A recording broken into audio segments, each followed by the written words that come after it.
एडियन digital Diwali 2025 या सदराखाली एडियनच्या प्रेक्षकांसाठी विविध मान्यवरांच्या मुलाखतींचा खजिना घेऊन आला असून त्या अंतर्गत आज छत्रपती संभाजीनगर महानगरपालिकेचे आरोग्य वैद्यकीय अधिकारी डॉक्टर पारस मंडलेचा यांची निवेदक उमा शिंदे यांनी घेतलेली मुलाखत बघणार आहोत।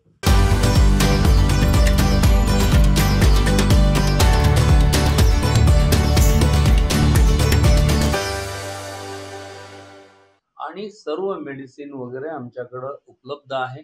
जास्तीत जास्त लोकांनी या गोष्टीचा फायदा घ्यायला पाहिजे आणि पूर्ण रेकॉर्ड आमच्याकडे जर एखादी महिला त्याच्या ड्यू डेटला ENC ला जर आली नाही तर आमच्याकडनं कॉल जातो। विविध मोर दॅन 90 हॉस्पिटल्स सध्या एम्पॅनल्ड आहे। त्या हॉस्पिटलला कुणीही जर गरीब व्यक्ती असो कुणीही असो ज्याच्याकडे गोल्डन कार्ड आहे तो जर ऍडमिट झाला तर 5 लाख रुपयापर्यंत त्याला विमा तिथं मिळतो की ज्या एरियामध्ये आरोग्य सुविधा या पावलाच्या अंतरावर कुठल्याही जनतेला उपलब्ध नाही असा एरिया कुठलाही राहिलेला नाही। नमस्कार, मी उमा शिंदे एडियनच्या सर्व दर्शकांचं मनपूर्वक स्वागत करते। आपण दिवाळी निमित्त विविध मान्यवरांच्या मुलाखतीचं सदर एक आयोजित केला आहे आणि त्या अंतर्गत आज आपल्या बरोबर विशेष अतिथी उपस्थित आहे। एडियन डिजिटल दिवाळी 2025 या निमित्ताने आपण हा कार्यक्रम घेतोय। तर कोविड मध्ये फ्रंटलाईन वर्कर एक सीमेवरती असतात जे देशाची संरक्षण करतात आणि दुसरे म्हणजे डॉक्टर। असे डॉक्टर पारस मंडलेच्या आज आपल्या बरोबर आहेत ज्यांनी कोविड मध्ये फ्रंटलाईन वर्कर म्हणून संपूर्ण शहराला अत्यंत काळजीपूर्वक सांभाळलं आणि कोविडच्या संकटातून बाहेर काढलं। एवढंच नव्हे तर कोविड पासून सुरू झालेला त्यांचा हा छत्रपती संभाजीनगर मधील कार्यकाळ ते आजपर्यंत विविध योजना आणि त्यांनी संपूर्णपणे यशस्वी केला आहे।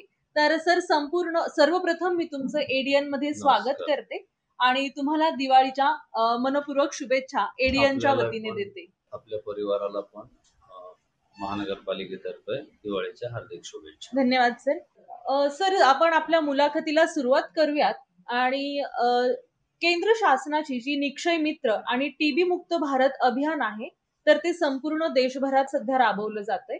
तर आपल्या छत्रपती संभाजीनगर मध्ये त्या अनुषंगाने महानगरपालिकेच्या वतीनं काय उपाययोजना करण्यात आल्या आहे? टीबी मुक्त अभियान जे आहे जसं की माननीय आपले लाडके पंतप्रधान महोदय यांनी 2025 पर्यंत भारत देश हा टीबी मुक्त झाला पाहिजे या दृष्टीने ज्या काही सर्व स्तरावर उपाययोजना आहेत त्याचे इन्व्हेस्टिगेशन आहे ट्रीटमेंट फॅसिलिटी आहे।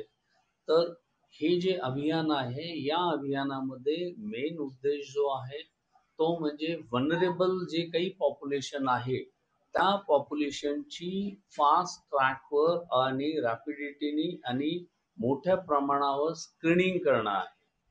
तर त्या दृष्टीने महानगरपालिका छत्रपती संभाजीनगर आरोग्य विभाग माननीय आयुक्त तथा प्रशासक जी श्रीकांत सर यांच्या मार्गदर्शनाखाली आम्ही जे हे वनरेबल पॉप्युलेशन जे आहे या जिल्ह्यामध्ये महानगरपालिका क्षेत्रामध्ये उदाहरणार्थ आपलं जे हर्सुलचं जेल आहे त्या ठिकाणी कंटिन्युअस आम्ही 1 महिना आमची portable x-ray machine 2 x-ray technician सर्व ठेवून जे काही सर्व तिथले प्रिझनर्स आहेत जे काही पॉप्युलेशन आहे वनरेबल पॉप्युलेशन मध्ये ते येतात त्या सर्वांचे एक्सरे आम्ही काढलेले आहेत तिथले स्पुटम सॅम्पल्स आम्ही घेतलेले आहेत आणि ज्या ज्या गोष्टी जिथं जिथं काही पॉझिटिव्ह आढळलंय त्याचा ते फॉलोअप करून आम्ही त्यांना ट्रीटमेंटच्या दृष्टीने तर या शहरामध्ये जेवढे काही स्लम्स आहेत त्या स्लम्स मध्ये आम्ही पोर्टेबल एक्सरे मशीन घेऊन जाऊन त्या स्लम मधले जे काही वनरेबल पॉप्युलेशन आहे त्या पॉप्युलेशनचे एक्सरे काढलेले आहेत त्यांचे स्पुटम सॅम्पल ब्लड सॅम्पल पूर्ण इन्व्हेस्टिगेशन केलेलं आहे। तसंच माननीय पंतप्रधान महोदयांच्या वाढदिवसानिमित्त 17 सप्टेंबर ते 2 ऑक्टोबर या कालावधीमध्ये स्वस्थ नारी सशक्त परिवार या अभियानाचं लॉन्चिंग झालं होतं।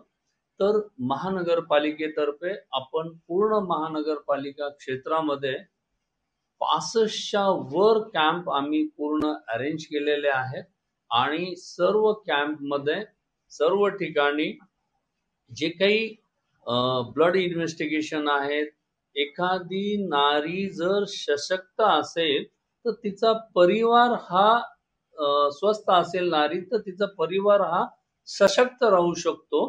त्यासाठी पूर्ण या अभियानामध्ये आम्ही सर्व जे काही फिमेल त्याबरोबर मेल पेशंट सुद्धा आले होते. तर एक दोन तपासण्या नाही तर ऑल स्पेशालिटी डॉक्टर आम्ही उपलब्ध केले होते त्या कॅम्पसाठी. आणि त्या ठिकाणी गायनेकोलॉजिस्ट होते, ENT वाले होते, सायकॅट्रिस्ट होते, पीडियाट्रिशियन होते, फिजिशियन, कार्डिओलॉजिस्ट आणि ऑल नेसेसरी इन्व्हेस्टिगेशन हे आम्ही करून घेतलेले आहेत.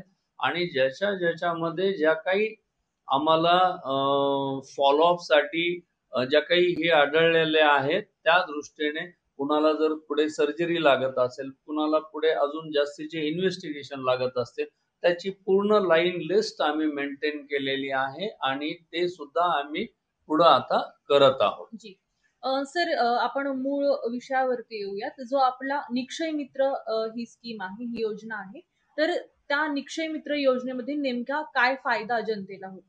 निक्षय मित्र ही जे संकल्पना आहे, माननीय राष्ट्रपती महोदय, माननीय पंतप्रधान महोदय आणि सेंट्रल टीबी डिव्हिजन यांच्याकडनं हे जे काही आपल्या इथले लोकप्रतिनिधी आहेत, ऑफिसर्स आहेत, त्या सर्व लोकांनी हे जे काही ऑन ट्रीटमेंट पेशंट असतात टीबीचे, त्या पेशंटला दत्तक म्हणून घ्यायचं असतं आणि त्या पेशंटला 6 महिन्याचं प्रोटीन रिच डाएट ज्याला म्हणतो आपण, ते प्रोटीन रिच अन्नधान्याची जी बास्केट आहे ती त्यांना एव्हरी मंथली द्यायची असते. त्याच्यासाठी सर्वांनी पुढाकार घेणं गरजेचं आहे. भरपूर लोकप्रतिनिधींनी कोणी 100, कोणी 200, कोणी 50, कोणी 10, 20 वगैरे असे पेशंट दत्तक घेतलेले आहेत. आम्ही सुद्धा आमच्या ऑफिसर लेवलला माननीय आयुक्तांनी परिपत्रक काढून सर्व ऑफिसर्सला सुद्धा हे घेण्यास सांगितले होते. भरपूर महानगरपालिकेच्या ऑफिसर्सनी सुद्धा हे निक्षय मित्र ते झालेले आहेत आणि त्याचा खूप फायदा या सर्व पेशंटला झालेला आहे.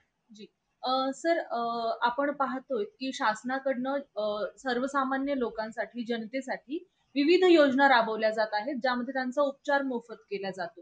तर अशा कोणत्या योजना आहेत ज्याचा लाभ सर्वसामान्य नागरिक घेऊ शकतात? राज्य शासन आणि केंद्र शासनातर्फे हे जे काही गव्हर्नमेंट हॉस्पिटल आहेत, महानगरपालिकेचे हॉस्पिटल्स आहेत, त्यामध्ये सर्व विलाज आणि त्याला बरोबर इन्व्हेस्टिगेशन, त्याच्यानंतर त्याची ट्रीटमेंट ही जी आहे अगदी मोफत दिल्या जाते.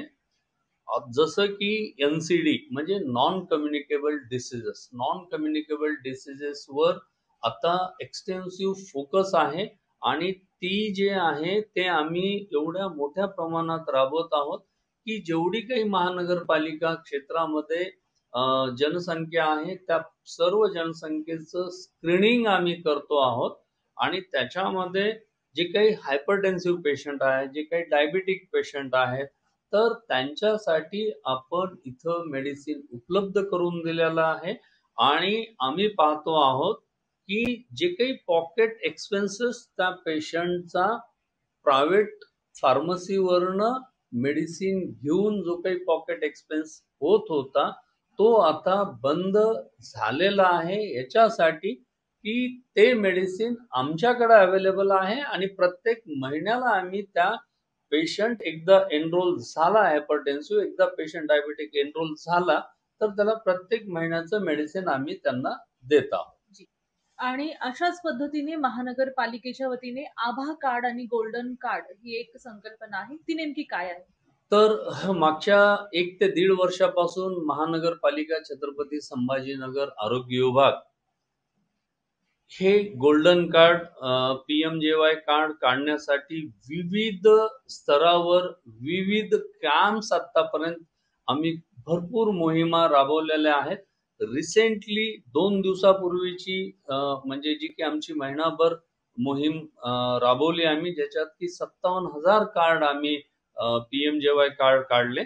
तर प्रत्येक वॉर्ड लेवलला आम्ही PMJY कार्डचे कॅम्प्स अरेंज केलेले आहेत. त्याच्यामध्ये आमच्या आशाताई, MPW, आमच्या स्टाफ नर्स, ANM सर्वजण या ठिकाणी PMJY कार्ड काढता आहेत.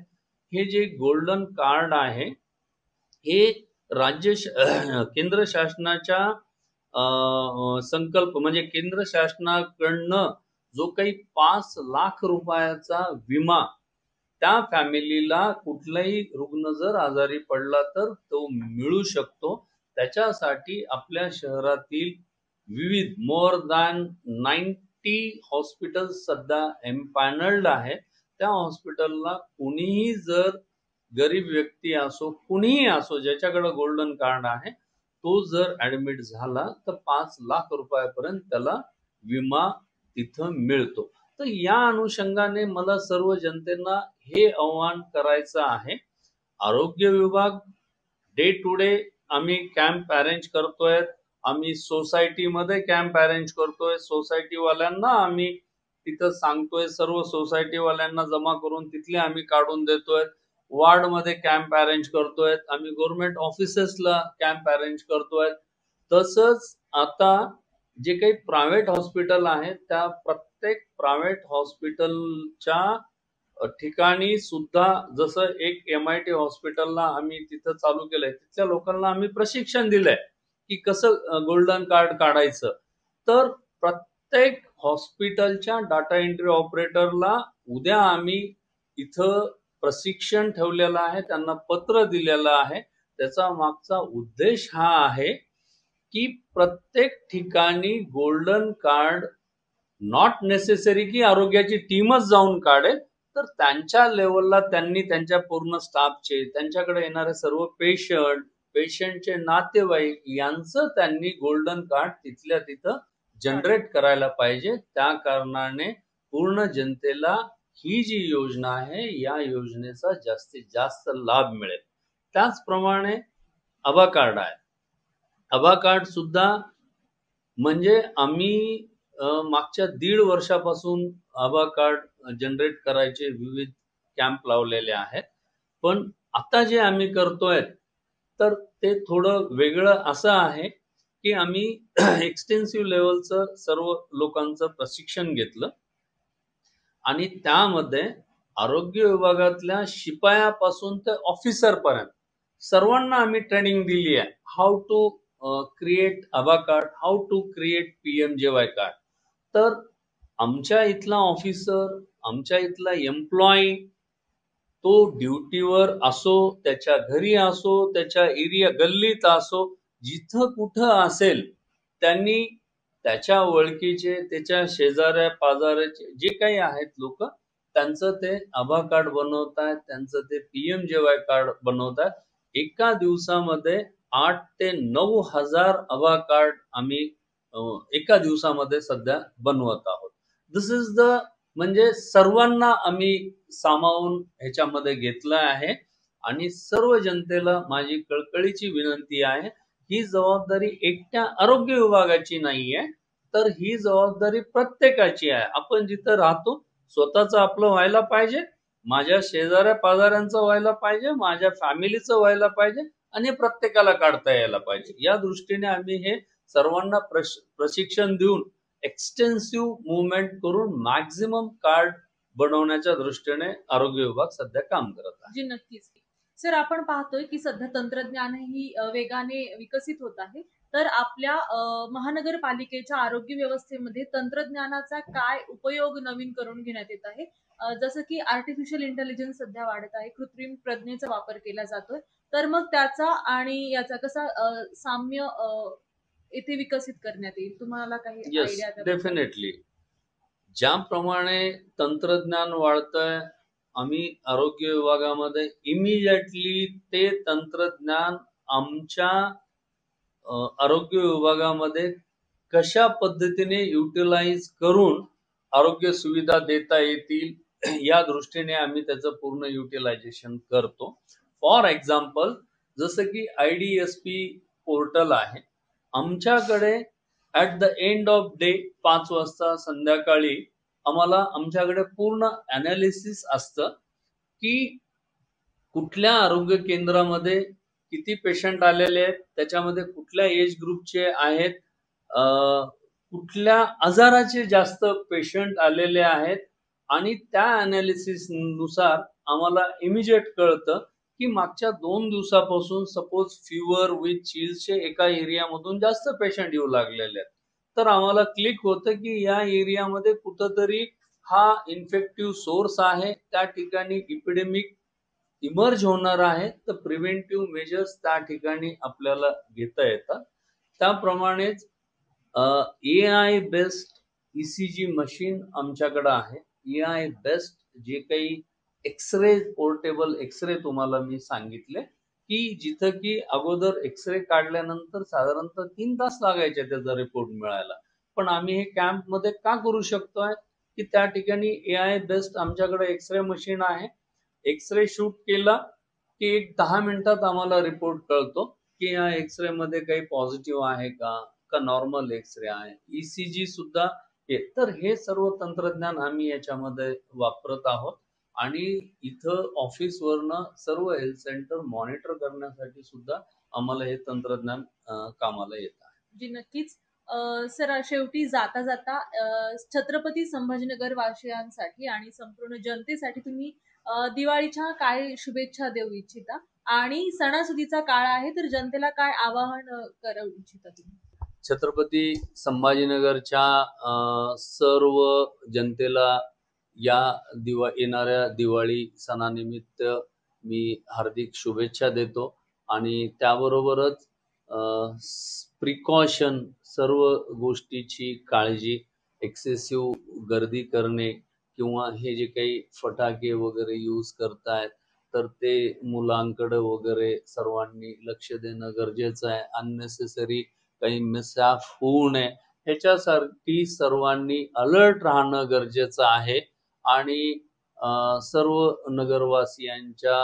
नगरवासियांना आणि त्यांच्या कुटुंबांना आणि आपल्या चॅनलच्या सर्व सदस्यांना आरोग्य विभाग छत्रपती संभाजीनगर तर्फे मी हार्दिक शुभेच्छा देतो. आज आपण एडियन डिजिटल दिवाळी 2025 या सदरामध्ये वैद्यकीय आरोग्य अधिकारी डॉक्टर पारस मंडलेचा यांच्याशी संवाद साधला आहे. एडियनच्या वतीने सर मी तुमचे मनपूर्वक आभार मानते. आपण वेळात वेळ काढून एडियनच्या दर्शकांशी आणि आमच्याशी संवाद साधला. या सदरामध्ये आपण अजूनही मान्यवरांच्या मुलाखती पाहणार आहोत. तोपर्यंत पाहत रहा एडियन.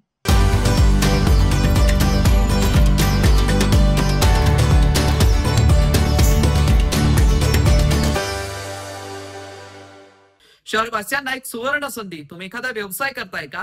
मग एडियन वरती जाहिरात करा आणि मिळवा व्यवसायात मोठा फायदा. तर वाट कसली बघत आहात? आताच खाली दिसत असलेल्या नंबरवरती संपर्क साधा. आपल्याला अजूनही काही बातम्यांचा आढावा घ्यायचा आहे, परंतु इथे वेळ झाली आहे एका छोट्याशा ब्रेकची. कुठे जाऊ नका, पाहत रहा एडियन न्यूज.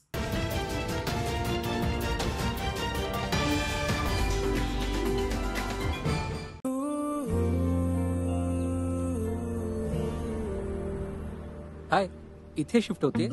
हो. कोणतं कॉलेज? SPPU. अरे मी पण. मग कधी ड्रॉप हवा असेल तर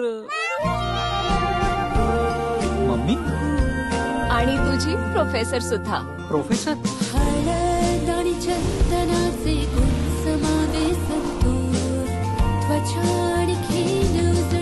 आमच्या संतूर मम्मीकडे तर स्वतःची गाडी आहे. तू मला ऑफिसला सोड.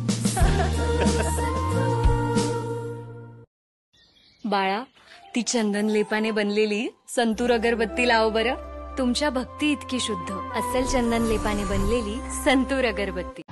दिवाळी निमित्त सर्व नागरिकांना खूप खूप शुभेच्छा. ही दिवाळी सुख समृद्धी आरोग्य द्यावे, चांगले जावे हे माझ्यातर्फे, माझ्या परिवारातर्फे व माझ्या शैक्षणिक संस्थेतर्फे सर्वांना दिवाळीच्या खूप खूप शुभेच्छा. मी डॉक्टर मोहम्मद मजर अनवर खान, अध्यक्ष कोहिनूर शिक्षण संस्था, औरंगाबाद, संभाजीनगर. नमस्कार, मी नम्रता संभेराव.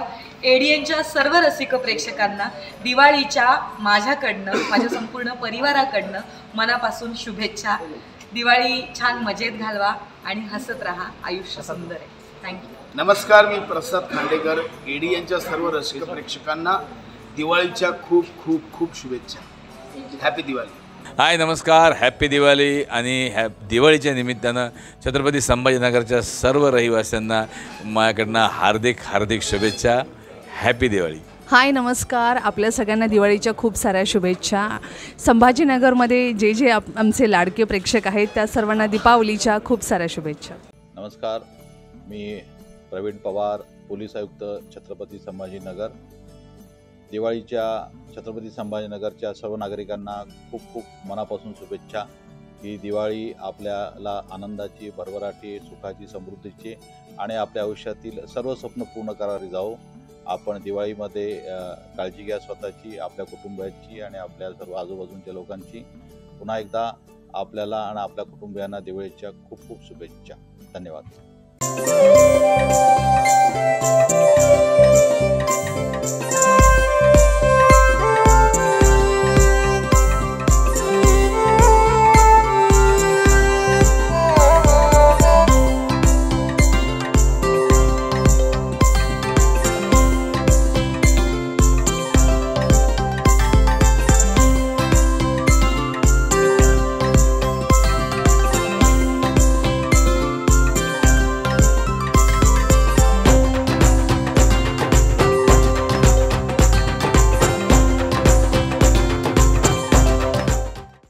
जिंकलो काय 500.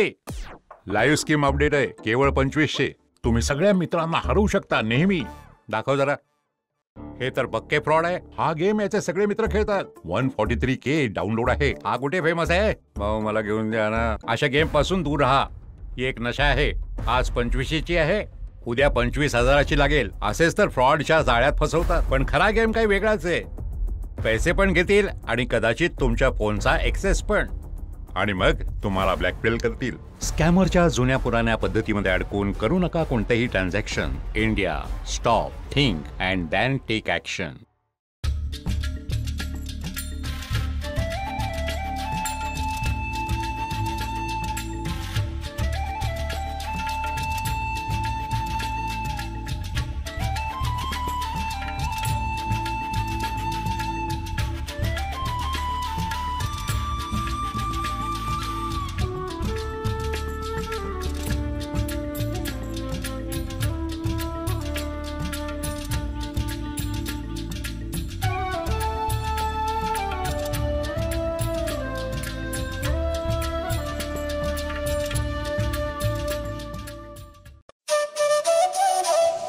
मराठवाड्यातील अग्रगण्य मंडप डेकोरेटर्स म्हणजेच जाधव मंडप डेकोरेटर्स तसेच केशर सुपर मार्केट यांच्याकडून धनत्रयोदशी निमित्त व दीपावली निमित्त तुम्हा सर्वांना मंगलमय शुभेच्छा.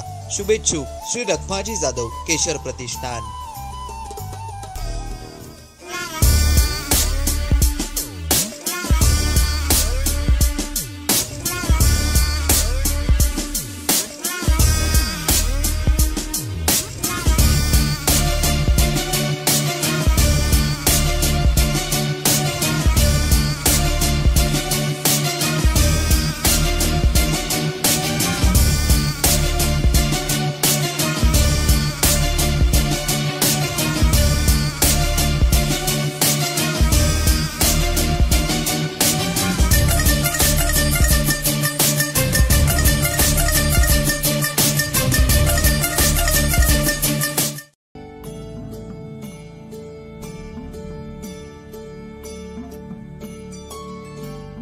वैजापूर नगरपालिकेच्या वतीने सर्व नागरिकांना दिवाळीच्या शुभेच्छा. शहरातील सर्व नागरिकांनी हा सण साजरा करताना सार्वजनिक ठिकाणी कुठेही अस्वच्छता होणार नाही, त्याचप्रमाणे हा सण पर्यावरणपूरक कसा साजरा करता येईल याकडेही लक्ष द्यावं नगरपालिकेला सहकार्य करावं. त्याचप्रमाणे जी काही ओल्या दुष्काळाची परिस्थिती आहे त्यामध्येही नागरिकांनी जे काही या अतिवृष्टीमध्ये बाधित लोक आहेत यांची कशा प्रकारे मदत करता येईल यामध्येही जर पुढाकार घेतला तर खऱ्या अर्थाने ही दीपावली आपल्याला शुभ गेली असं आपल्याला म्हणता येईल. धन्यवाद.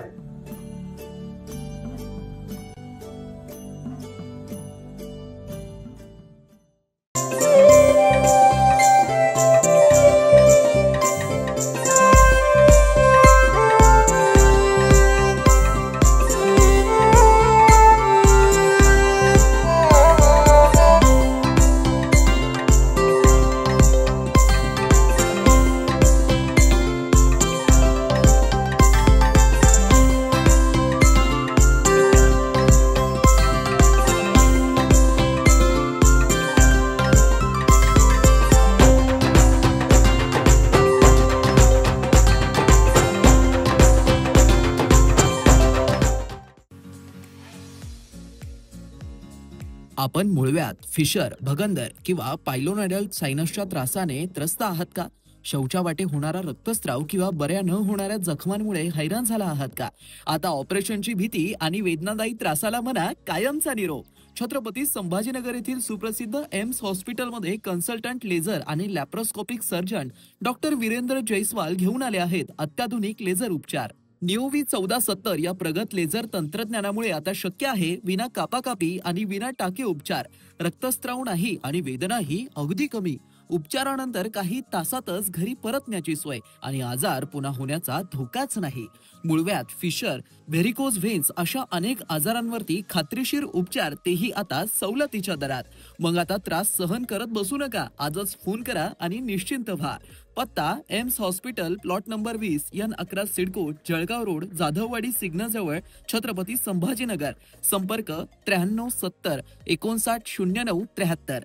एम्स हॉस्पिटल, आता आपल्या आरोग्याची काळजी घेण्यासाठी सदैव तत्पर. 10,000च्या फ्री वाउचर साठी क्लिक करू. फसलात मॅडम, फसलात. तुम्ही कोण? फ्री कुपन देणारा स्कॅमर. इथे आपण आपल्या सुंदर हाताने लिंकवर टॅप केलं आणि तिथेच मी तुमचा पूर्ण मोबाईल हॅक केला. हॅक? पासवर्ड हॅक, फोटोज मोब, OTP चोरी, AI यूज करून त्यावाल्या साइट्सवर अपलोडिंग. हे सगळं? ओहो, कोणी दुसऱ्यांनी पॉपअप दाबले. मी चाललो. मॅडम, स्कॅमर सांगून नाहीयेत, पण अननोन लिंकवर क्लिक केल्याने आपल्याला सायबर बुलिंग आणि सेक्स टॉर्शनचे शिकार बनवले जाते. सायबर क्राईम पासून वाचायचे आहे तर थांबा, विचार करा आणि ऍक्शन घ्या. अनेकांच्या मनात स्वप्न असते की देशाची सेवा करायची, परंतु काही लोकच योग्य प्रशिक्षण घेऊन ते वास्तवात पूर्ण करतात. वास्तविक सैनिक बनणे सोपं काम नाही, कारण प्रशिक्षणाच्या मैदानापासून ते युद्धाच्या रणांगणापर्यंत प्रत्येक क्षण संघर्षमय असतो. फक्त जो इमानदार, समजूतदार असेल आणि ज्याची इच्छाशक्ती प्रबळ असेल असाच व्यक्ती या क्षेत्रात टिकू शकतो. प्रत्येक वर्षी अनेक परीक्षार्थ्यांना यश प्राप्त होते, ते फक्त आणि फक्त गरुड झेप अकॅडमी. पंख आम्ही देतो, उंच भरारी तुम्ही घ्या.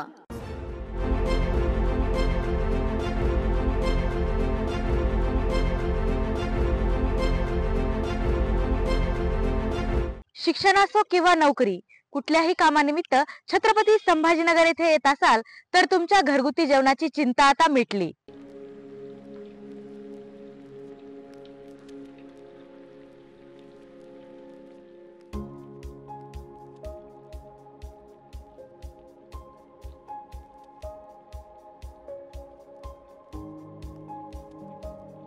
नमस्कार, मी पूजा दातार.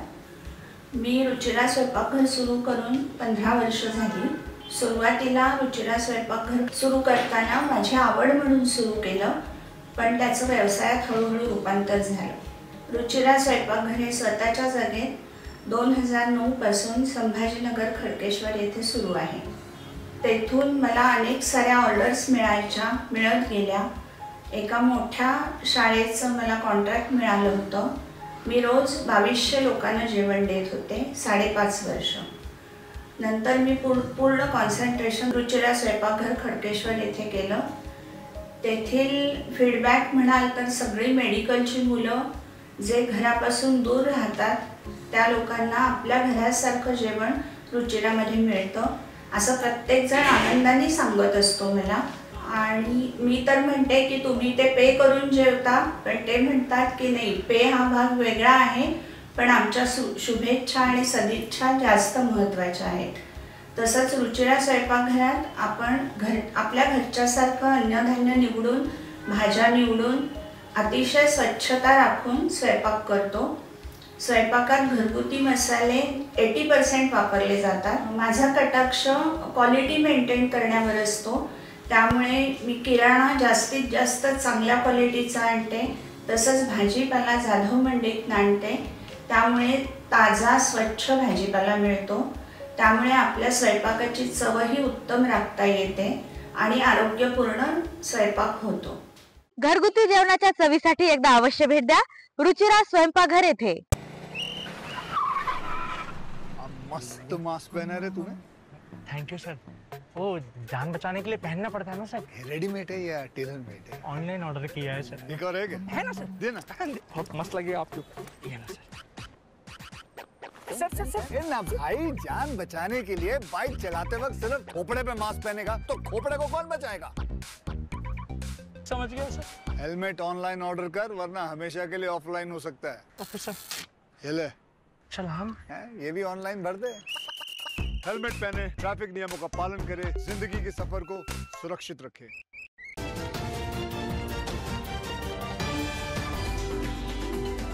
ब्रेक नंतर पुन्हा एकदा स्वागत. आपण बघत आहात एडियन बातमीपत्र. एडियन डिजिटल दिवाळी 2025 या सदराखाली एडियनच्या प्रेक्षकांसाठी विविध मान्यवरांच्या मुलाखतींचा खजिना घेऊन आला असून त्या अंतर्गत आज आपण शहर पोलीस दलातील पोलीस उपायुक्त गुन्हे रत्नाकर नवले यांची निवेदक उमा शिंदे यांनी घेतलेली मुलाखत बघणार आहोत.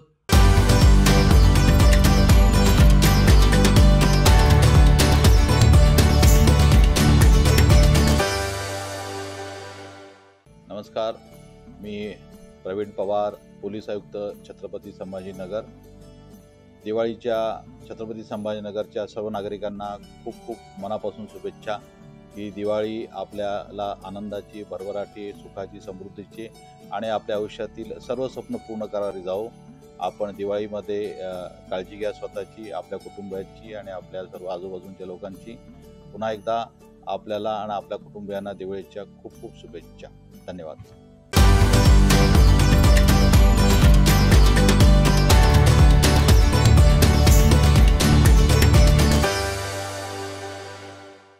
मुळात मी सर्वांना सांगू इच्छितो की डिजिटल अरेस्ट ही कायद्यामध्ये काही संकल्पना नाही. अरेस्ट ही फिजिकल अरेस्ट होते. जोपर्यंत एखादा पोलीस अधिकारी एखाद्याला प्रत्यक्ष ताब्यात घेत नाही तोपर्यंत अरेस्ट ही संकल्पना काही पूर्ण होऊ शकत नाही कायद्याच्या भाषेमध्ये. जेवढं लवकर नागरिक याच्यामध्ये लोकांशी पोलिसांशी कनेक्ट होतील तेवढे लवकर आपण ते अकाउंट होल्ड करण्याचं आणि अमाऊंट होल्ड करण्याचं प्रमाण वाढू शकतं.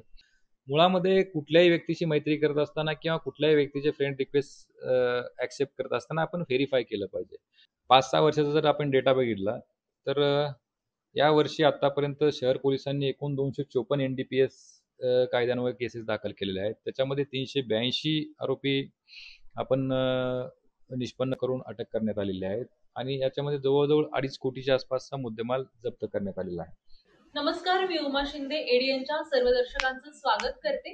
एडियन डिजिटल दिवाळी 2025 या विशेष कार्यक्रमाअंतर्गत आपण विविध मान्यवरांच्या मुलाखती तुमच्यासाठी घेऊन येत आहोत. याच कार्यक्रमात आज आपल्या बरोबर आहेत छत्रपती संभाजीनगरचे गुन्हे शाखेचे पोलीस उपायुक्त रत्नाकर नवले सर. सर, मी तुमचं एडियनच्या संपूर्ण दर्शकांच्या वतीने मनपूर्वक स्वागत करते आणि तुम्हाला दिवाळीच्या खूप खूप शुभेच्छाही देते. नमस्ते. आपणालाही आपल्या सर्व दर्शकांना पोलीस विभागाच्या मार्फतीनं दिवाळीच्या खूप खूप शुभेच्छा. धन्यवाद सर. चर्चेला सुरुवात करताना सर्वप्रथम मला विचारायला आवडेल की सध्या आपण पाहतोय समाजामध्ये सोशल मीडियाचं खूप प्रचलित झालीये. व्हॉट्सअप, फेसबुक, इंस्टाग्राम यांच्याशिवाय कुठलंही काम सध्या होत नाहीये. इन्फ्लुएन्सर्स वाढले आहेत, परंतु याची दुसरी बाजू जर आपण बघायला गेलो तर सोशल मीडियाच्या मार्फत आर्टिफिशियल इंटेलिजन्सचा वापर करून विविध फ्रॉड करण्यात येत आहे. तर असे कोणत्या पद्धतीचे फ्रॉड सध्या गुन्हेगार वापरत आहेत? सर्वप्रथम सर्व दर्शकांना हे सांगू इच्छितो की ऑक्टोबर हा महिना महाराष्ट्र शासन किंवा गृह विभागामार्फत, केंद्र शासनाच्या मार्फत, पोलीस विभागाच्या मार्फत सायबर जनजागृती महिना म्हणून साजरा केला जात आहे. याच्यामध्ये बेसिकली संकल्पना अशी आहे की लोकांमध्ये डिजिटल किंवा सायबरच्या माध्यमातून जे फ्रॉड होतात त्या फ्रॉडविषयी माहिती मिळावी आणि लोकांनी याविषयी जागरूक व्हावं. याच्यामध्ये जागरूकता हाच मोठा उपाय आहे आणि जागरूक नागरिक हाच खरा या फ्रॉडपासून वाचू शकतो. त्यामुळे आपल्या प्रश्नाला अनुषंगानं मला हे सांगावंसं वाटेल की साधारणपणे सायबरच्या याच्यामध्ये फ्रॉडचे टाईप्स वेगवेगळे असू शकतात, परंतु त्याच्यामध्ये आपल्याकडे सायबर शाखेला आलेल्या तक्रारीचं जर स्वरूप आपण बघितलं तर साधारण डिजिटल अरेस्ट आपण बऱ्याच ठिकाणी ऐकलंय, तो त्या पद्धतीने एक लोकांना फसवलं जातं. त्याच पद्धतीने एक चुकीचे किंवा बनावट ऍप्लिकेशनच्या माध्यमातून लोकांच्या पैशावर डल्ला मारला जातो. त्याचबरोबर टास्क फ्रॉड असतो की तुम्हाला काहीतरी सांगितलं जातं की तुम्ही एवढे लाईक्स करा किंवा गुगल रिव्ह्यू करा. या संदर्भात टास्क फ्रॉड नावाचा एक प्रकार आहे. त्याचबरोबर शेअर मार्केट जे की आपण बघत असाल की बऱ्याच वेळा आपल्याला दिसतं की चुकीचे ऍप्स, चुकीच्या लिंक्स, फेक ऍप, फेक लिंकच्या माध्यमातून लोकांना प्रवृत्त केलं जातं. त्याचबरोबर जे मिडलमॅन असतात, ॲडवायझर असतात, इन्व्हेस्टमेंट ॲडवायझर, त्यांची ऑथेंटिटी नसते आणि ज्या गोष्टी शक्य नाही आहेत म्हणजे जेणेकरून तुम्हाला 20%, 50%, 30% अशा पद्धतीचा परतावा मिळवून देतो आणि एक क्षणिक मोहापायी काही नागरिक त्याच्यामध्ये बळी पडतात. तर शेअर मार्केटच्या संदर्भातही काही फ्रॉड होतात. त्याचबरोबर सोशल मीडियाच्या माध्यमातून काही ऑफेन्सिव्ह गोष्टी होतात, म्हणजे व्हल्गर फोटो पाठवणं, त्यानंतर सेक्स्टॉर्शनच्या टाईपमध्ये आपण बघितलं असेल की एखाद्याला चुकीच्या मेसेज आणि चुकीचे व्हिडिओज पाठवणं आणि नंतर त्यांना ब्लॅकमेल करणं, हेही प्रकार होतात. त्याचबरोबर लोन ॲप आहेत, बऱ्याच ठिकाणी लोकांना लोनची गरज असते, ही गरज ओळखून त्यामध्ये लोन ॲप च्या मार्फतीनं लोकांना फसवलं जातं. एक साधारणपणे याचे 8 ते 10 प्रकारचे अजूनही याच्यामध्ये बरेचसे प्रकार आहेत, परंतु जे मोठ्या प्रमाणावर एक आपण म्हणलो की या पद्धतीनं लोकांना फसवण्याचे जे प्रकार आहेत. सायबर गुन्हे ज्याप्रमाणे घडत आहेत त्याप्रमाणेच समाजामध्ये जे प्रसिद्ध अधिकारी असतील, वरिष्ठ अधिकारी असतील, यांच्याही नावाचा, यांचे अकाउंट, फेसबुक प्रोफाईल तयार करून त्यामार्फत खंडणी मागण्याचा प्रकार सध्या पाहायला मिळतोय. तर अशा वेळेस सामान्य जनतेने बरोबर अकाउंट कोणतं आहे, चुकीचं अकाउंट कोणतं आहे किंवा गुन्हेगार कशा माध्यमातून प्रवृत्त करतात हे कसं ओळखलं पाहिजे आणि काय काळजी घ्यायला हवी? मुळामध्ये आपला जो प्रश्न आहे की काही अधिकारी किंवा समाजातील प्रसिद्ध व्यक्तींच्या नावाने लोकांना डिजिटल अरेस्टच्या माध्यमातून फसवले गेल्याची काही उदाहरणं घडलेली आहेत. मुळात मी सर्वांना सांगू इच्छितो की डिजिटल अरेस्ट ही कायद्यामध्ये काही संकल्पना नाही. अरेस्ट ही फिजिकल अरेस्ट होते, जोपर्यंत एखादा पोलीस अधिकारी एखाद्याला प्रत्यक्ष ताब्यात घेत नाही तोपर्यंत अरेस्ट ही संकल्पना काही पूर्ण होऊ शकत नाही कायद्याच्या भाषेमध्ये. परंतु नागरिक याला बळी पडतात. तर जर आपल्याला कधी काही फोन आला कोणाला, तर मी ईडीचा अधिकारी बोलतोय, सीबीआयचा बोलतोय, पोलीस अधिकारी बोलतोय, IPS अधिकारी बोलतोय किंवा कुठलाही लॉ एन्फोर्समेंट एजन्सीचा अधिकारी बोलतोय, असा जर फोन आला तर तुम्ही समजून चाला की आणि आपल्याला डिजिटली अरेस्ट केल्याचं जर सांगण्यात येत असेल तर ते समजून चाला की हे 100% फेक कॉल आहे, हा फ्रॉड कॉल आहे. अशा कॉलवर आपण लक्ष देऊ नका. आणि जर आपल्याला असं समजलेलं असेल किंवा आपल्याला असा कॉल आला असेल तर त्वरित त्या संदर्भात आपलं नजीकचं पोलीस स्टेशन असेल किंवा 1930 1930 ही सायबर हेल्पलाईन आहे, 1945 ही एक सायबर हेल्पलाईन आहे. या दोन्ही हेल्पलाईनला आपण तात्काळ फोन करून खात्री करू शकता. वास्तविक पाहता डिजिटल अरेस्ट असा काही प्रकार नसतो. नागरिकांनी 100% समजून जाणं की हे आपल्याला फसवण्यासाठी आलेला कॉल आहे.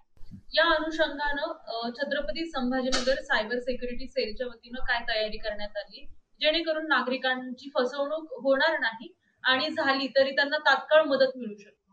आपल्या सायबर सिक्युरिटी किंवा सायबर सेल मार्फत त्याचबरोबर प्रत्येक पोलीस स्टेशनला काही ट्रेंड सायबरचे अंमलदार आहेत. या एकंदरीत पूर्ण संभाजीनगर शहर पोलिसांच्या मार्फतीनं आपण वेळोवेळी जनजागृतीचे कार्यक्रम आयोजित करत असतो की जेणेकरून लोकांना हे माहीत व्हावं. त्याचबरोबर ज्या तक्रारी येतात आपल्याकडं सायबर शाखेकडे आणि पोलीस स्टेशनकडे, त्या तक्रारीच्या माध्यमातून जे काही फ्रॉड झालेला असेल तर त्याच्यातली मॅक्झिमम अमाऊंट आपण ते ब्लॉक करणं, होल्ड करणं आणि ते अकाउंट त्या तक्रारदाराला परत मिळावी ह्यासाठी प्रयत्न केले जातात. मला सांगायला हे वाटेल की मागच्या 1 वर्षभरामध्ये आपण जवळजवळ 4 कोटीच्या पेक्षा जास्त अमाऊंट आपण होल्ड केलेली आहे. आणि 1,23,00,000च्या आसपास अमाऊंट आपण लोकांना रिफंड केलेली आहे. जेणेकरून याच्यामध्ये तक्रार मी एवढंच सांगेन की जेव्हा आपल्याला समजून जातं की आपल्या बाबत काही इकॉनॉमिक फ्रॉड झालेला आहे, म्हणजे मग हे मगाशी मी सांगितलेले जे प्रकार आहेत, डिजिटल अरेस्ट असेल, ॲप असेल, शेअर मार्केटच्या माध्यमातून असेल किंवा सोशल मीडिया OLX या माध्यमातून असेल, तर तात्काळ आपण सायबर शाखेशी पोलीस स्टेशनशी संपर्क केला पाहिजे. याच्यामध्ये CRP पोर्टल आहे, त्याचबरोबर 1930 ही मगाशी मी सांगितलं 1930 ही सायबर हेल्पलाईन आहे, 1945 आहे, सायबर पोलीस स्टेशन आहे नजीक, म्हणजे इथं संभाजीनगर शहरामध्ये आपल्याकडे एक सायबर पोलीस स्टेशन आहे, आपल्या हद्दीतलं पोलीस स्टेशन आहे. जेवढं लवकर नागरिक याच्यामध्ये लोकांशी पोलिसांशी कनेक्ट होतील, तेवढे लवकर आपण ते अकाउंट होल्ड करण्याचं आणि अमाऊंट होल्ड करण्याचं प्रमाण वाढू शकतं. डिले झाल्यानंतरनं मग ते अमाऊंट आहे ना फिल्ट्रेट होत राहते बऱ्याचशा अकाउंटमध्ये, मग त्या गोष्टी थोड्या अवघड जातात. त्यामुळे नागरिकांना आव्हान आहे की जेव्हा आपल्याला समजेल की आपण फसवलं गेलेलो आहे, तेव्हा तात्काळ आपण हेल्पलाईनशी आणि सायबर पोलिसांशी संपर्क साधा. ज्याप्रमाणे समाजामध्ये आता भाईगिरी आणि गुंडगिरी करत दहशत निर्माण करण्याचा प्रयत्न काही मुलांच्या वतीनं करण्यात येतो, ज्यामध्ये बर्थडे सेलिब्रेशन म्हटलं तर हत्यारांचा, उदाहरणार्थ तलवार, चाकूंचा वापर करण्यात येतो. मग समाजामध्ये एक दहशतीचा संदेश ते पसरवतात. तर अशांना जबर बसावा म्हणून पोलीस प्रशासनाच्या वतीनं काय कारवाई करण्यात येते?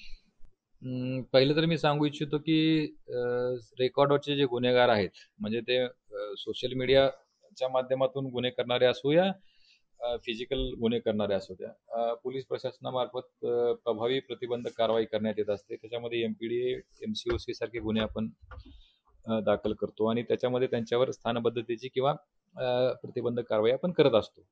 आपला प्रश्न स्पेसिफिकली सोशल मीडियाच्या संदर्भात होता की त्याच्यावर बर्थडेच्या वेळी, सेलिब्रेशनच्या वेळी, तर यावर्षी साधारणपणे आम्ही 7 असे वेगवेगळे गुन्हे दाखल केले आहेत की ज्यामध्ये कोणी बर्थडे सेलिब्रेट करताना तलवार किंवा हत्याराचा वापर करण्यात आलेला आहे. तर अशा वेळी असे गुन्हे आपण दाखल केले आहेत.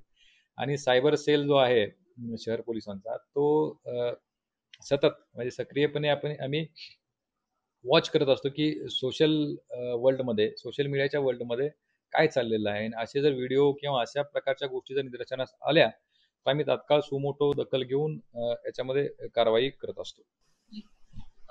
यासह आपण पाहतोय की तरुणाईमध्ये सध्या व्यसनांचं प्रमाण वाढलेलं दिसतंय. तर अंमली पदार्थांचं सेवन हा त्यातला प्रमुख मुद्दा आहे. तर आपल्या पोलीस प्रशासनाच्या वतीने NDPS पथक देखील स्थापन करण्यात आले. त्या अंतर्गत विविध कारवाई करण्यात येतात, ज्यामध्ये आजच काही विषारी कफ सिरप जप्त करण्यात आले. तर या कारवाईबद्दल आणि अशा या आधी करण्यात आलेल्या कारवायांबद्दल काय सांगू? आज शहर पोलिसांच्या मार्फतीनं सन्मान्य पोलीस आयुक्त प्रवीण पवार सर यांच्या मार्गदर्शनाखाली मागच्या वर्षभरापासून मोठ्या प्रमाणावर कारवाया NDPS सेल, गुन्हे शाखा, त्याचबरोबर विविध पोलीस स्टेशनने केलेल्या आहेत. आणि मी सांगू इच्छितो की मागच्या 5-6 वर्षाचा जर आपण डेटा बघितला तर या वर्षी आतापर्यंत शहर पोलिसांनी एकूण 254 NDPS कायद्यान्वये केसेस दाखल केलेल्या आहेत. त्याच्यामध्ये 382 आरोपी आपण निष्पन्न करून अटक करण्यात आलेले आहेत आणि याच्यामध्ये जवळजवळ 2.5 कोटीच्या आसपासचा मुद्देमाल जप्त करण्यात आलेला आहे. प्रश्न असा आहे की तरुणांमध्ये व्यसनाधीनता वाढते, हा प्रश्न आपण सांगितला, हा सामाजिक पण विषय आहे आणि हा पोलिसिंगचा सुद्धा विषय आहे. याच्यामध्ये पालकांनी आणि तरुणांना आव्हान आहे की आपण व्यसन किंवा या बाबतीपासून दूर राहायला पाहिजे. राहिला प्रश्न याच्यामध्ये जे वर्किंग सिंडिकेट आहेत किंवा वर्किंग क्रिमिनल आहेत, यांच्या बाबतीमध्ये नेहमी पोलीस विभागाच्या मार्फतीनं कारवाई करण्यात येत असतात. मागच्या वर्षीच्या जर कारवाई आपण बघितल्या 2024 मध्ये 146 कारवाया होत्या. यावर्षी आपण 250 गुन्हे दाखल केलेले आहेत. जवळजवळ ही दुप्पटीनं कारवाई आपण करतो आहोत. म्हणजे शहर पोलिसांच्या मार्फतीनं या नेटवर्कमध्ये असणारा प्रत्येक जण, कुणी का असेना, मग तो त्यांना सिम्पथाइज करणारा असू द्या, त्यांना आश्रय देणारा असू द्या, त्यांना या ना त्या मार्गे मदत करणारा असू द्या, या प्रत्येकावर नजर ठेवण्यात येत आहे. आणि जेणेकरून या शहरातील तरुण असेल किंवा इतर लोकांना गुन्हेगारीच्या म्हणण्यापेक्षा व्यसनाधीनतेच्या खाईत लोटणारी ही जी टोळी आहे, ह्या सर्व टोळ्यांचा पर्दाफाश करण्यासाठी शहर पोलीस सक्रिय आहे. नक्कीच यासह आपण पाहतोय की शहराचा झपाट्याने विस्तार होत चाललाय, लोकसंख्येतही वाढ होती आणि लोकसंख्या वाढली तर आपसुकच गुन्हेगारीतही वाढ होती. तर मग हे गुन्हे उघडकीस येण्याचं प्रमाण नेमकं कसं आहे, तुम्हाला काय वाटतं? गुन्हे उघडकीस येण्याचं प्रमाण जे असतं ते बॉडी ऑफेन्सेस मध्ये 98% आसपास 99% आसपास गुन्हे उघडकीस येतात. प्रॉपर्टी ऑफेन्सेस मध्ये गुन्हे उघडकीस येण्याचं प्रमाण दरवर्षी जे असतं त्या यावर्षी ते प्रमाण निश्चितपणे शहर पोलिसांच्या मार्फतीनं चांगलं आहे. प्रश्न हा आहे की शहराच्या विकासासोबत जो लॉ अँड ऑर्डरचा जो मुद्दा आहे, कायदा आणि सुव्यवस्था व्यवस्थित असली पाहिजे. तर शहर पोलीस या विकसित होणाऱ्या शहराच्या गरजा आणि विकसित होणाऱ्या शहराच्या नागरिकांमध्ये सुरक्षिततेची भावना निर्माण व्हावी यासाठी शहर पोलिसांचे विविध सेल आहेत. म्हणजे दामिनी पथक आहे, त्यानंतर अँटी नार्कोटिक सेल आहे, सायबर सेल आहे, विविध पोलीस स्टेशन आहेत. यांच्या माध्यमातून लोकांमध्ये सुरक्षिततेची आणि सुव्यवस्थेची भावना निर्माण व्हावी.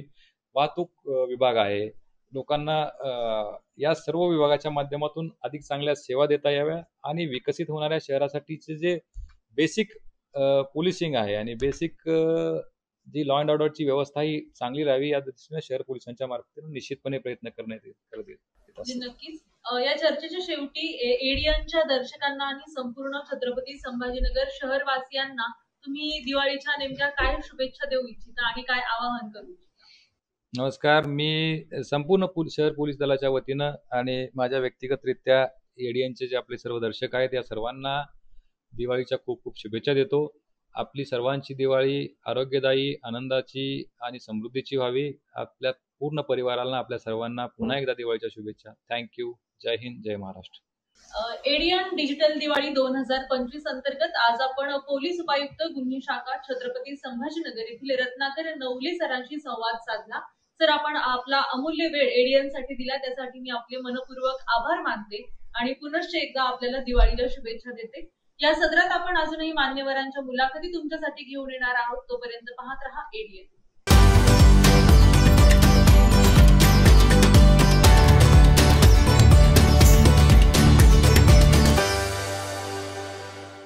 आणि याबरोबरच हे बातमीपत्र इथेच संपलं. पुन्हा भेटूया पुढील बातमीपत्रात. तोपर्यंत पाहत रहा आपल्या हक्काचं बातमीपत्र एडियन न्यूज.